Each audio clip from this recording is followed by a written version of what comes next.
e não tem tomado muitos gols. Se o Cruzeiro estava jogando bem, inclusive contra o São Paulo, se o Cruzeiro está bem posicionado, numa posição intermediária na tabela, você tem que considerar positivo. Porque até o momento, e o time que vai até 10 de julho, não é um grande time. E ainda tem problemas. Porque no jogo contra o São Paulo, por exemplo, não teve Arthur Gomes. Faz muita falta. Então, o Cruzeiro está classificado de maneira direta para as oitavas da Sul-Americana. Foi com facilidade? Não, não foi, mas está classificado. Então, se você pegar as metas, elas foram atingidas. Como as metas foram atingidas, tem algumas dificuldades. Essas dificuldades que eu imagino que o Pedrinho BH e o Alexandre Matos queiram resolver para que o Cruzeiro coloque novas metas e que consiga atingi-las sem ter essas dificuldades que hoje o elenco tem. Olha, quais são as notícias positivas desse Cruzeiro até aqui? Claro, esperando que vai ser um Cruzeiro diferente, mais qualificado, mas quais são os fatores positivos do momento, hein, Ale? Eu acho que o time tá jogando bem. Eu acho que, independente dos resultados, o time tá jogando bem. Se você excetuar o segundo tempo contra o São Paulo, que não tinha muito o que fazer, né? Porque o time estava cansado já e também não tem muitas opções de banco, né? Não tem muitas opções de titular, quanto mais no banco. Mas o time tem se comportado bem, conseguiu uma confiança reagindo na Sula, né? Já que ele complicou a sua situação no turno sem vencer nenhum jogo e teve 100% de aproveitamento na segunda parte da Sul-Americana. Eu acho que isso dá confiança. E também eu acho que a perspectiva de uma sequência de temporada melhor, isso é motivante para os jogadores. A gente até falou sobre isso aqui com o Seabra, se não podia causar um desânimo em alguns deles, de assim, vou perder a posição e tal. Mas a verdade é que eles têm um período ainda para mostrar o valor dos caras, né? Então é quase como se fosse uma mini seletiva ali, uma mini peneira para falar assim, não, ó, nessa posição aqui você não precisa contratar não, meu irmão. Porque eu vou tomar conta aqui. Eu acho que o desempenho do time é a melhor notícia. Tem uma coisa também que mais ou menos não sei se vai mudar muito pro Cruzeiro, que é a Copa América, que é muito ruim para alguns times. Mas pro Cruzeiro afetou muito pouco o Cifuentes, né, que vai embora, que hoje não é um titular, aliás, ainda não se provou. E ele vai pegar um ou outro adversário que vai perder um jogador importante. Você pega, por exemplo, o Atlético Paranaense, um Bento. O Flamengo, que perdeu 5 titulares, o meio-campo, que para mim, o melhor meio-campo que tem no país, todo mundo foi convocado. Então, numa dessas, ele pode até, sabe, tirar algum proveito, já que ele, Cruzeiro, praticamente não foi afetado. Pansieri. Vamos lá para trazer o Seabra também, o registro do nosso Guilherme Pio. Fernando Seabra, técnico do Cruzeiro, falando sobre essa movimentação de mercado do time celeste. Esse período é importante porque a gente sabe que a sequência tem um calendário aí bastante truncado, com 8 ou 9 jogos seguidos, né?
Então é importante para todo mundo se reconectar um pouco com a família, conseguir passar em casa, matar a saudade, né? Além da vida do futebol, a vida particular da gente também requer atenção, né? Tem momentos aí, às vezes, que são delicados. Então, todo mundo volta energizado, né? E com condição de focar e dar 100% de novo para que a gente consiga continuar evoluindo e buscar os resultados que a gente precisa e pretende.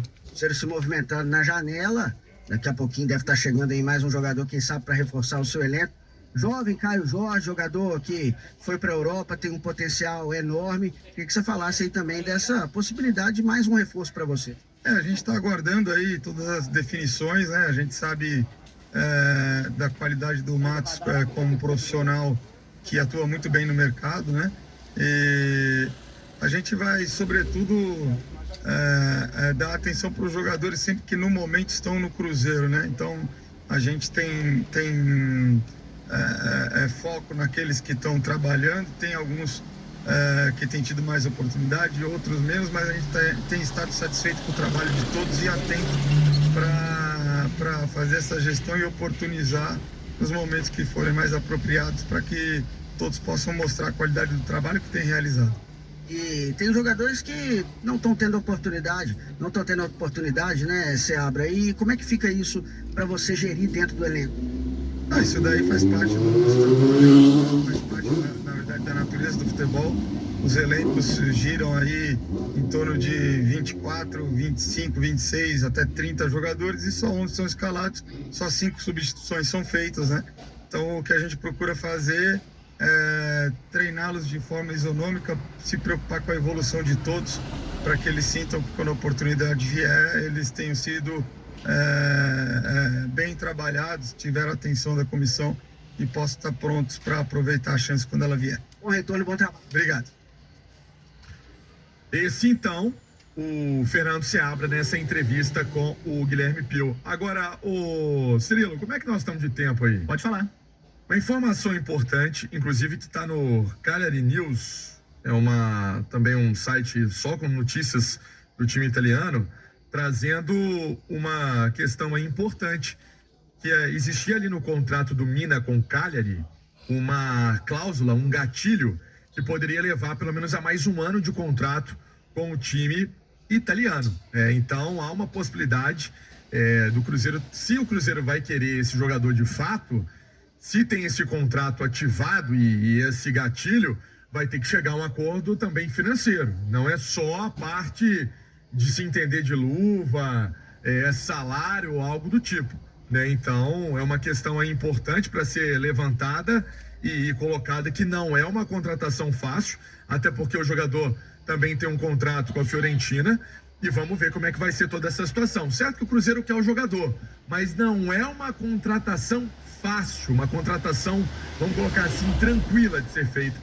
Por isso o Cruzeiro também até monitorou essa semana essa situação do Dória, jogador do Santos Laguna do México. Eu falei em nome de Betfair, Cirilo. Perfeito, Emerson Pansieri, daqui a pouquinho tem mais do Cruzeiro aqui no Rádio Esporte. Quem nunca, vítima da insônia, comprou algo que jamais irá usar? Na OLX é grátis desapegar e tem milhões de produtos usados para você comprar.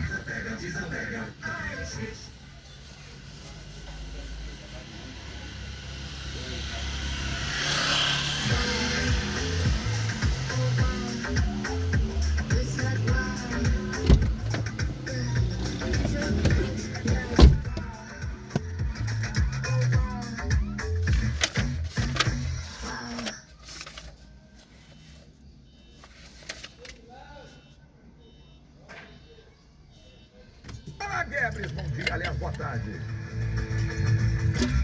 Boa tarde para você, HG. Pois desembarcou faz pouquinho tempo lá no aeroporto de Confins. Caio Jorge, o novo centroavante do Cruzeiro, que chega para poder assinar um contrato de 5 temporadas, mas antes vai passar por exames na Toca da Raposa. Bom, o investimento que o Cruzeiro terá de fazer, né, para poder comprar o jogador é de cerca de 4,5 milhões de euros. Sendo que tem outros 2,5 milhões de euros que podem ser pagos caso o Caio Jorge bata uma série de metas, que envolve convocação para a seleção, gols, jogos em que pode participar e tudo mais. Mas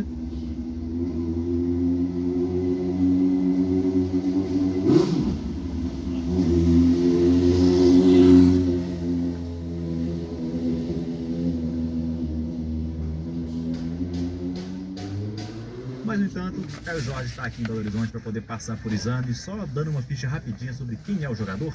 Ele começou, né, fez a categoria de base pelo Santos, se destacou na campanha da Copa Libertadores de 2020, chegou até a marcar 6 gols nesse torneio que é importantíssimo. Aí apareceu para o mundo, foi comprado pela Juventus na época por cerca de 3 milhões de euros, mas infelizmente não conseguiu se adaptar ao futebol europeu, principalmente por conta de uma lesão seríssima que ele sofreu no começo do ano de 2022.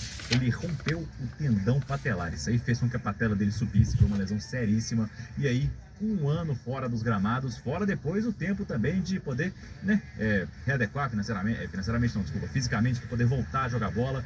E aí foi muito tempo no departamento médico. Na temporada passada foi emprestado pela Juventus para o Frosinone, participou pouco, 22 partidas, 3 gols, somente 9 jogos como titular. E agora então Caio volta para o Brasil para poder não só reencontrar o seu futebol, né, viver um bom momento, mas para também reencontrar a felicidade. E está muito animado o novo jogador do Cruzeiro, que já desceu lá em Confins e falou.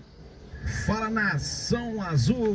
Fala, galera! Simbora para mais um vídeo aqui no canal Cruzeiro até morrer! E vamos nessa! Eu sou Jonathan Souza, sejam todos muito bem-vindos para mais um conteúdo aqui no nosso canal.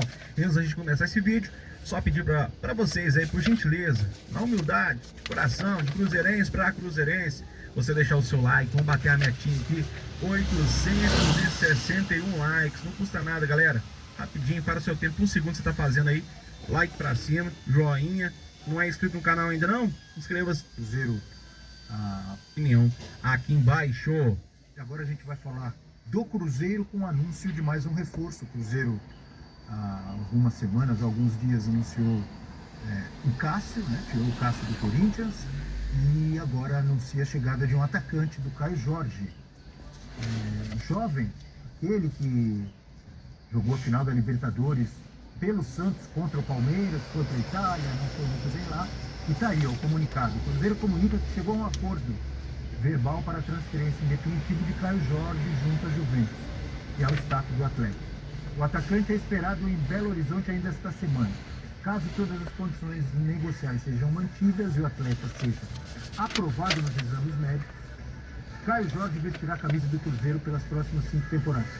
Como assim, caso todas as condições negociais sejam mantidas? Foi um anúncio é um anúncio diferente esse, né, porque não é um anúncio da confirmação de uma contratação. É um anúncio dizendo que, olha, tem um acerto verbal, se ele for aprovado nos exames médicos e a coisa for realmente... O exame médico é de praxe, sempre tem. Agora, mas geralmente os clubes anunciam depois de tudo certo, depois de todo mundo assinar a papelada. Mas no futebol europeu eventualmente acontece isso, né? Tem um pré-acordo. Mas de um aceite, né? Exato. Às vezes tem esse tipo de anúncio. 22 anos do Caio Jorge, foi para Juventus, né? Saiu do Santos para Juventus. E depois qual é o nome do time que ele estava? Frosinone. Frosinone, que foi rebaixado, né? Na verdade não jogou metade do que se esperava dele. Teve uma lesão muito séria. Muito. Na temporada 22-23 ele não atuou. Não atuou. Foi ligamento cruzado, não foi? Acho que foi. Foi joelho. Foi joelho. Foi. E volta ainda muito jovem, 22 anos, uma boa aposta?